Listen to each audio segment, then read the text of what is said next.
упала, походила, упала, походила. Посмотри, сколько машин, да, припарковано. Угу. Фига, вообще нормально так. Тетрис. Так, а вот это же так еще эту шапочку нужно.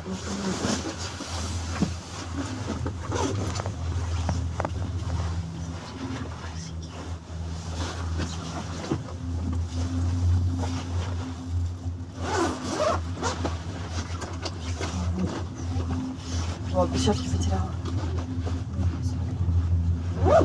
Я ужас.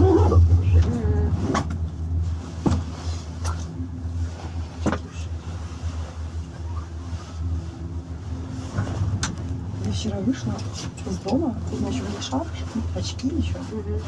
И, ну, знаешь, хвостик, не, я спустила хвостик везде лезет. И я шла, и прям бесилась. Я такая, я вспомнила, почему я не люблю типа снег, но что я ненавижу, когда шапки.